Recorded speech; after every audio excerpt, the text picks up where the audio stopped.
about how this last week went and some of the questions that we got going on here.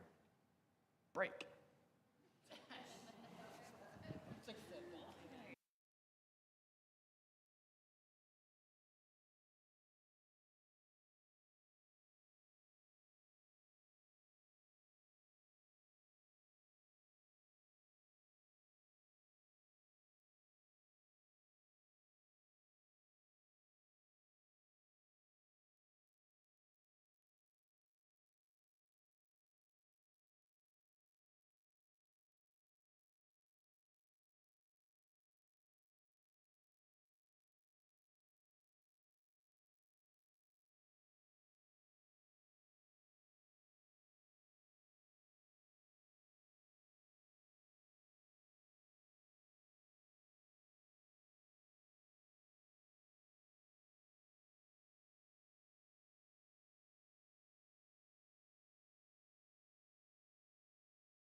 All right, we're going to come back together a little bit, and here, can I tell you my hidden agenda that I'm going to unhide?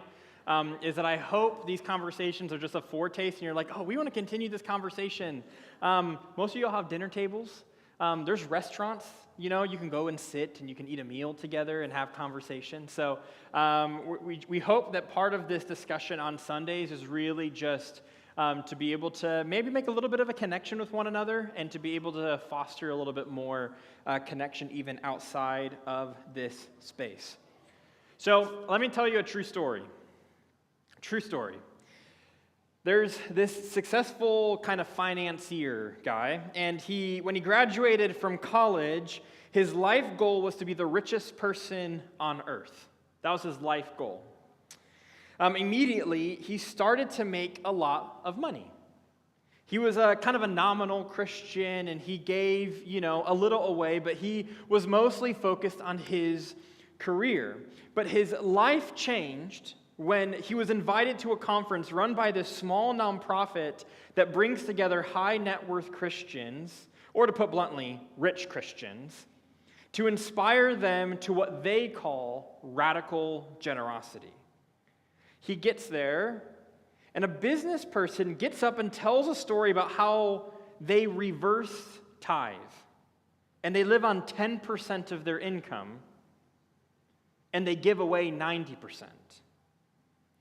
Another person gets up and tells a story about how they run a business worth hundreds of millions of dollars, but they set a modest salary to live on and literally give the profits away. This guy didn't even have a category for what this level of radical generosity looks like. And honestly, we probably don't have that category either. It was a before and after moment.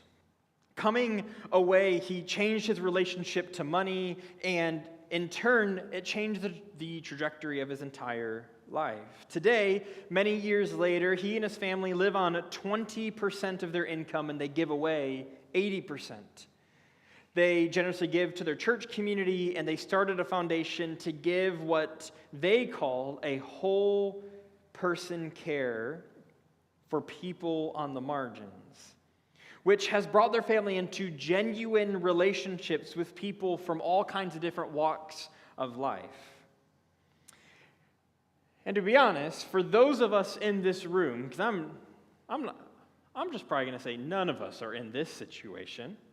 That'd be my guess. You could surprise me. For those of us in this room, living on 20% of our income is just not realistic. It just isn't realistic, right? It just isn't. We're just trying to pay rent and bills and maybe be a little generous at this point in time. I get it. And this might seem like really disconnected from our lives. But I tell this story because it's a great example of someone refusing to live the normal life that our world says to live, and daring to put Jesus' teaching on money and generosity into practice. Literally, when I think about this story, I'm like, it would be great to make all that money, but if as a genuine Jesus follower, Jesus is just going to ask you to give it away. And that's also good. John Wesley, kind of a spiritual forefather to our tradition, has this cute little saying. It's cute, but powerful, that says, make all you can, save all you can, and give all you can. And John Wesley lived that out. He set a top bar of how much he would make. Literally his third year into kind of being a professional traveling pastor, he already hit that bar and he just started to make more and more and more, and he never lived on anything more than what he set out when he set out doing his work. And so we're coming to the end of our generosity practice, and there's no possible way to distill all of Jesus' teaching on money and generosity into these 4 themes that we've been talking about. But our best attempt was this summary of what we believe Jesus has to say on the topic. There's more joy in giving than in receiving. Watch out for greed. All we have belongs to God. And up for today is the final theme, Jesus' call not to just be generous, but more specifically, to share our resources with the poor. All throughout the library of Scripture, before and after Jesus, we read again and again of what Pope Francis called the preferential option of the poor, with preferential option for the poor. There are roughly 500 verses in the Bible on faith. I want you to pay attention to this. 500 verses in the Bible on faith. Another 500 verses on prayer, but over 2,000 on God's heart for the poor. And we see this heart displayed in Jesus' teaching. We're going to be in Luke 12, so if you have a physical Bible or a phone, you can turn there if you would like, in verses 13 through 34 today. This is what it says, Luke 12, starting in verse 13. Someone in the crowd said to him, "Teacher, tell my brother to divide the inheritance with me." And Jesus replied, "Man, who appointed me a judge or an arbiter between you? 2 siblings are fighting over the family inheritance, and Jesus refuses to get sucked into it." And then he said to them, "Watch out. Be on your guard against all kinds of greed. Life does not consist in an abundance of possessions." Notice again, Jesus has a very different vision of the good life. And then he told them this parable. The ground of a certain rich man yielded an abundant harvest. He thought to himself, "What shall I do? I have no place to store my crops." And then he said, "This is what I'll do. I'll tear down my barns and build bigger ones, and there I will store my surplus grain. And I'll say to myself, you have plenty of grain for many years. Take life easy, eat, drink, and be merry." See, that line can also be interpreted, live it up. Eat, drink, and enjoy yourself. Or you've got it made and now you can retire. Take it easy and have the time of your life. This line was literally the saying from this philosophical group called the Epicureans. It's a life philosophy of pagans, not the people of God. But God said to him, to this rich landowner, "You fool, this very night your life will be demanded from you. Then who will get what you have prepared for yourself? This is how it will be with whoever stores up things for themselves, but is not rich towards God." Now, this might sound a little harsh to our modern ears, but here's a little backstory. Most people in Jesus' day were poor tenant farmers, and a very small number were wealthy landowners. There was a merchant class. In fact, a few of Jesus' disciples were fishermen. They would be merchants. But the middle class was very, very small. It was also an agrarian economy, which is unlike our modern economic system that has generated more wealth than any other era in human history, and where wealth is more of a social construct. You and I are literally paid in numbers in a bank account online. Think about that. We're literally paid in numbers that just mean something. We're not paid in sheep and asparagus. So wealth today is less of a zero-sum game because it's based on an arbitrary social valuation. That's why the power of our dollar in the bank account can go up or down depending on what's going on in the world or in our country, right? It's not concrete. As much as we like to think it's concrete, it is not concrete. But in an agrarian economy, wealth was more limited because it was based on a physical commodity such as sheep or grain. This man is a wealthy landowner. But instead of sharing his excess with the poor all around him, he just builds bigger barns. And Jesus calls him a fool. The irony is that this guy is quite literally living the American dream. I mean, this is what we sell as the American dream. Make enough money so you don't have to work anymore, right? Have enough assets and resources so you don't have to work anymore. 2 Harvard business graduates wrote this great little book where they rewrite Jesus' parables into the modern world. And so this is their parable. The stock options belonging to a manager vested after a major run-up in share price, and he thought to himself, what shall I do? I've already saved enough to send my kids to college. My house is paid off, and I already max out my 401k every year. And he said, I will do this. I will open an investment account and create passive income portfolio, and I'll exercise my options and put the money there. And I will say to my soul, you have a big enough portfolio to be financially independent. Retire early. Plan some vacations, and play golf. You see, there are so many people that this is their actual life goal. To make a ton of money, retire early, and to live it up. The villain in Jesus' story is our culture's hero. Yet to Jesus, he's a fool. Then look down at verse 32. Jesus says, "Do not be afraid, little flock, for your Father has been pleased to give you the kingdom." See, what's interesting is that we tend to assume that the motivation behind wealth accumulation is greed. And for some people, it is. But for a lot of people, especially those who grew up in a scarcity mindset, it's fear.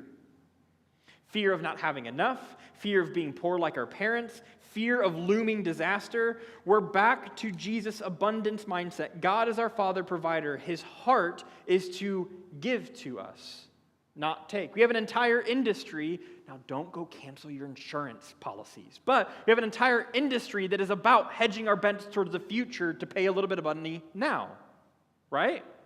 It's largely because we don't do a great job at saving. Anyway, that's a whole other topic. But that is the scarcity and abundance mindset confliction that is within us. It's fear. But Jesus is like, you don't have to be afraid. Instead, we can do this. You ready? Sell your possessions and give to the poor. Provide purses for yourselves that will not wear out, a treasure in heaven that will never fail, where no thief comes near and no moth destroys. Do you see how Jesus ties his call to be generous to the poor to his view of the age to come? Jesus' teaching on generosity will never make sense unless you view your financial decisions not in light of a human lifespan, but in light of eternity. In light of eternity, giving is not loss, it's gain, it's an investment. As Randy Alcorn put it, we store up eternal treasures in the coming age by giving away temporary treasures in the present age.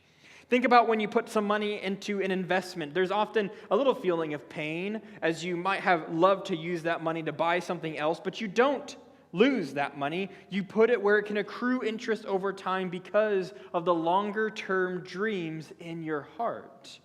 In the same way, giving is investing into the kingdom of God. It's putting your money where it can grow over time, in a place where it can last forever. In the upside-down kingdom, we give away what we give away, we actually keep. And what we keep, we lose. So give it away, Jesus says.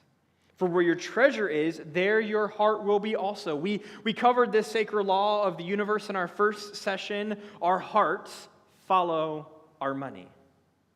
And when we spend our money on things that do not last, our hearts are racked by fear and greed. But Jesus has a solution. Give your money away to the poor.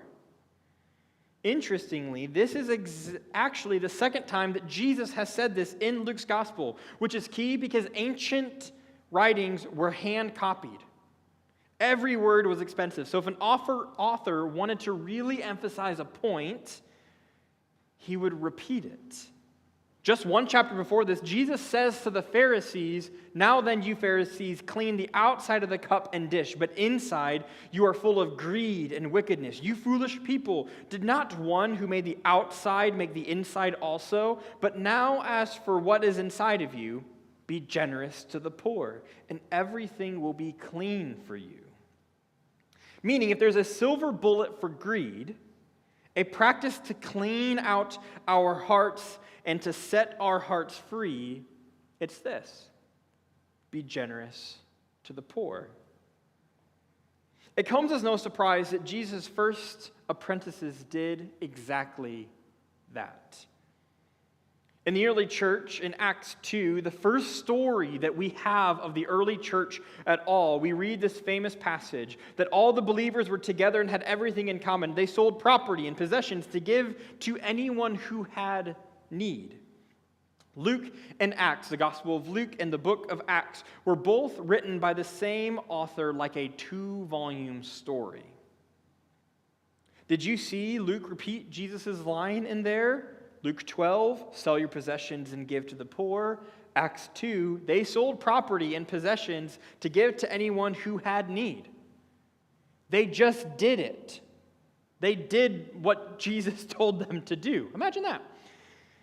And in a following passage, a couple chapters later, we read this: and all the believers were one in heart and mind, and no one claimed that any of their possessions was their own. Remember last week, we see the stewardship language there.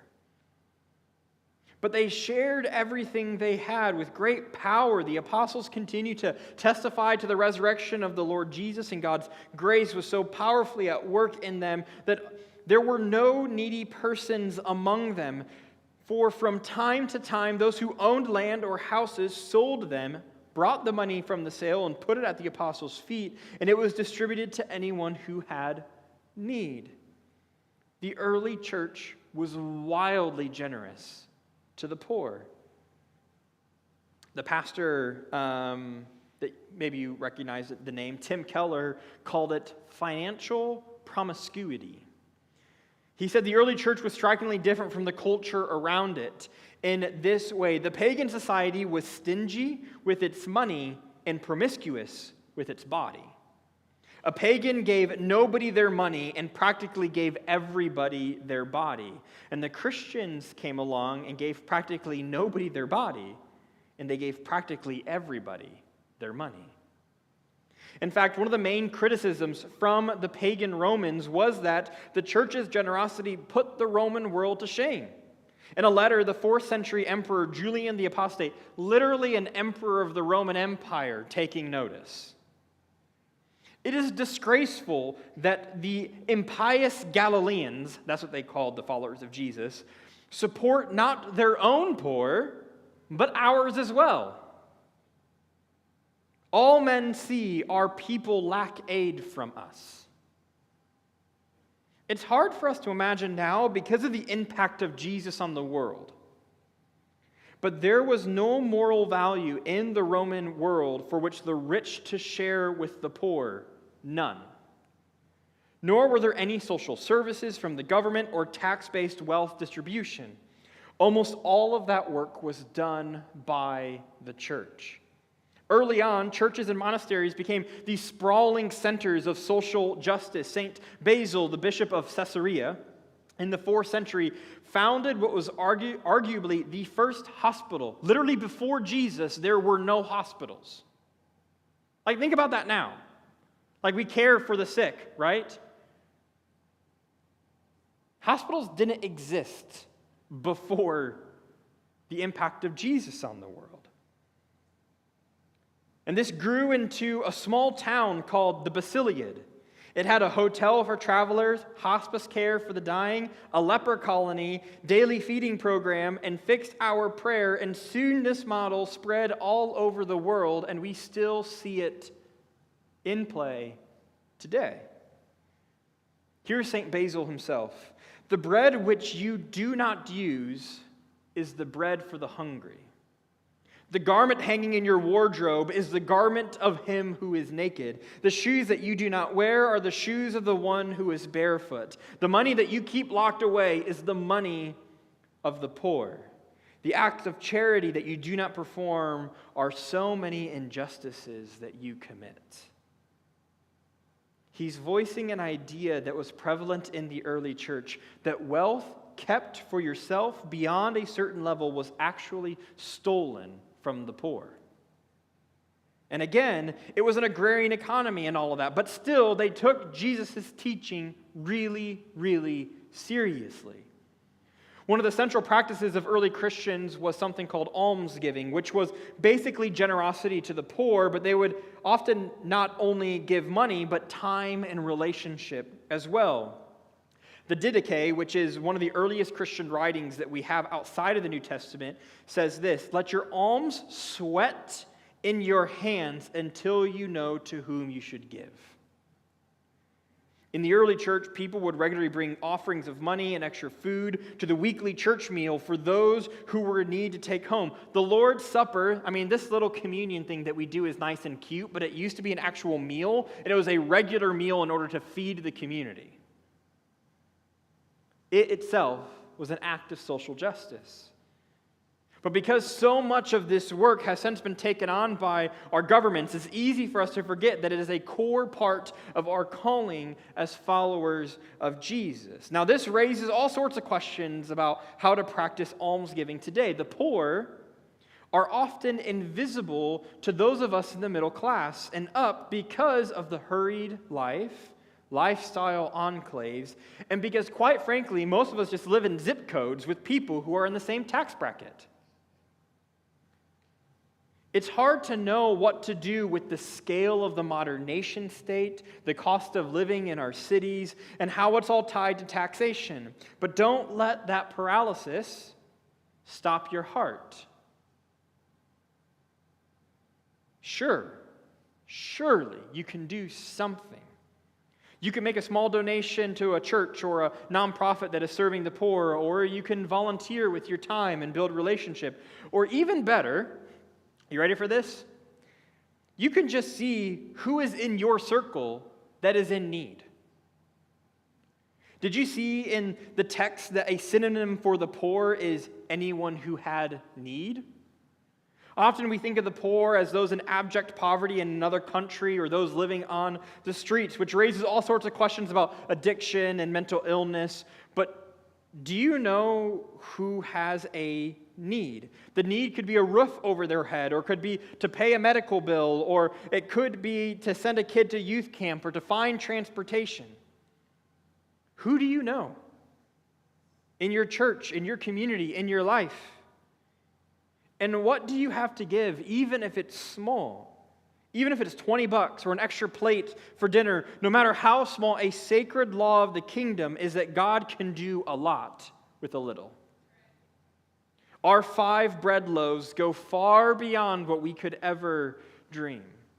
Who knows what that extra plate set for dinner could actually become? So give what you have, not what you don't have, or bemoan what you don't have to give. And remember, those in need are not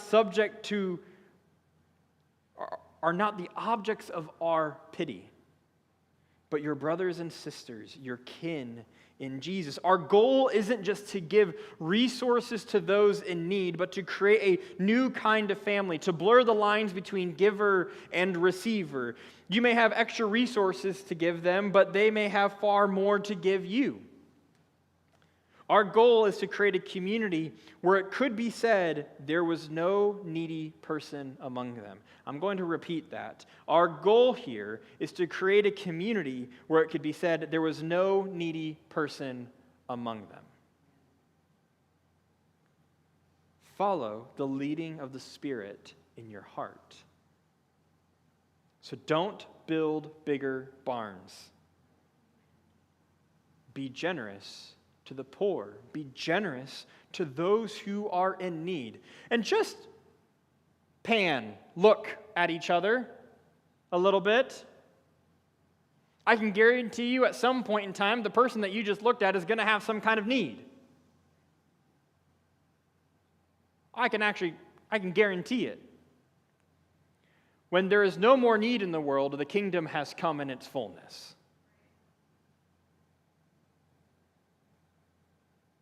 So as we close our time, this raises all sorts of questions of how much do we give away and to whom and what's the best way to do it. And this is going to look wildly different for a single parent working 2 jobs and barely scraping by than it will for an aristocrat in England stewarding generational wealth.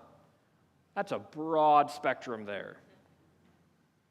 To that end, this is why we're doing the Generosity Roundtable this Wednesday night, and during the potluck next week, we'll take a look at even more practical ways for generosity and wrestle with some questions that look like where do we give, how much do we give, and what sort of best practices for generosity. This all comes with a final exercise that's in the companion guide, that's in the Ridgeland Weekly, that will help you make a plan for generosity going forward. I don't really want to be a pastor that just talks about stuff and be like, yeah, we checked off the box of talking about generosity for the one time a year. Whew, glad that's over, right? I wanted to make an effectual difference because this matters. It certainly mattered to Jesus. A quarter of his teaching is about it. And so you can do this together. I would recommend that you do it together rather than alone. Find somebody, have a conversation about it. But just do the next right thing. Just do the next right thing. Generosity is one of the first steps that we take in kingdom living. In the Gospels, when people hear the gospel of the kingdom for the first time from John the Baptist, they ask, "What shall we do?" He's preaching, "Repent, for the kingdom of heaven has come near." And they ask him, "Okay, John, what shall we do?" And John gives 3 practices. Anyone who has 2 shirts should share with the one who has none, and anyone who has food should do the same. Then he says to the tax collectors, "Don't collect any more than you are required to." And then to the soldiers, he says, "Don't extort money and accuse people falsely. Be content with your pay." Notice, all 3 of those things have to do with what? Money. Changing our relationship to money is one of the first and most important steps that we take into kingdom living, and it is impoverished in the church to have this kind of conversation. We avoid it. And what happens when you avoid the thing that quite literally Scripture says is the first step into kingdom living? I would imagine we're not really living into kingdom living, right?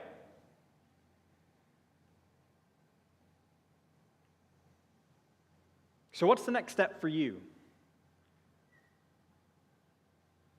Just Take it in faith and watch your heart grow. To end, Martin Luther said every disciple of Jesus must go through 3 conversions: a conversion of the heart, a conversion of the mind, and a conversion of the purse. And I'm praying sincerely that this practice is a 3rd conversion for you. And remember, this is about joy. I know this might feel like you're tightening things, like you feel tight, ugh. But this is about joy. It is happier to give than to receive. If we do not believe that, then we call Jesus a liar. And the reality is that all of this is motivated by love. This isn't about coercion, remember? My heart is not to coerce you in anything. That's the Spirit's job, to convict you. We give our money away because Jesus gave his life for us. We give our wealth to the poor because Jesus gave up the wealth of heaven for the poverty of the human condition. And we do all of this joyfully because our true happiness is not even a practice of generosity, but in the person of Jesus, who loved us and gave himself up as a fragrant offering and sacrifice to God.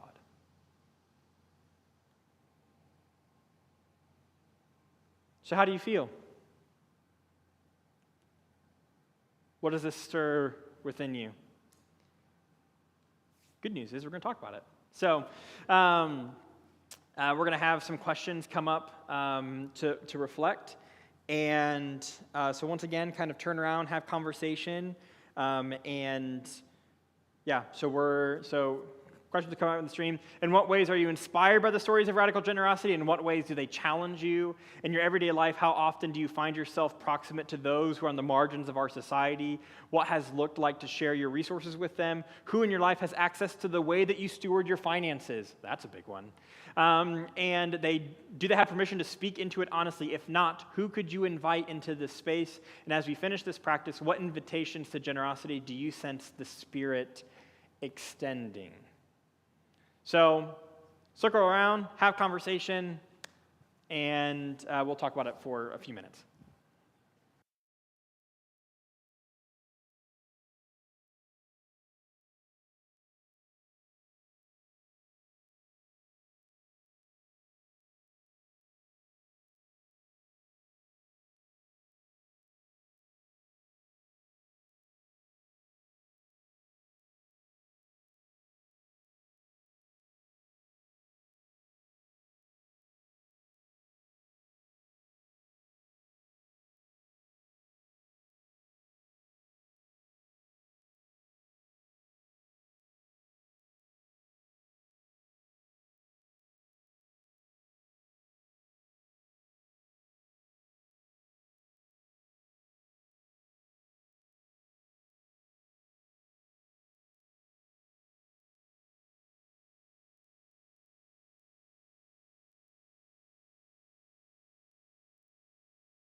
my community.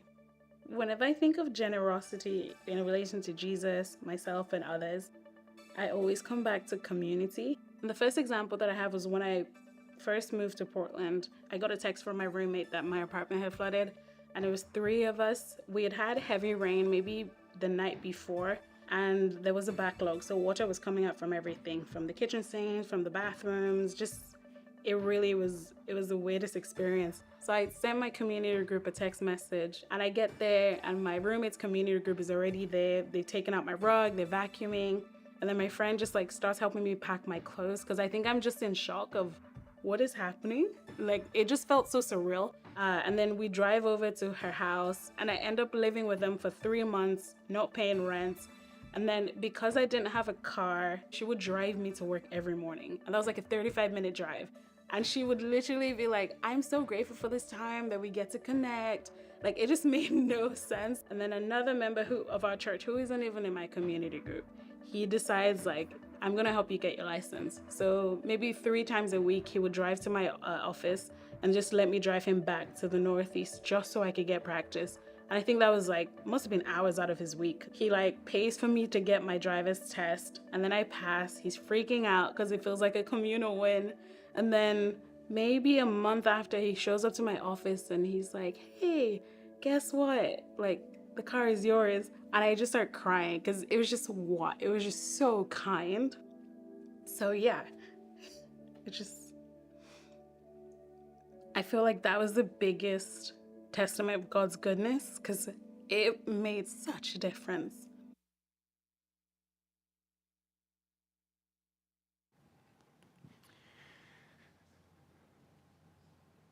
So, we're going to work towards practicing generosity.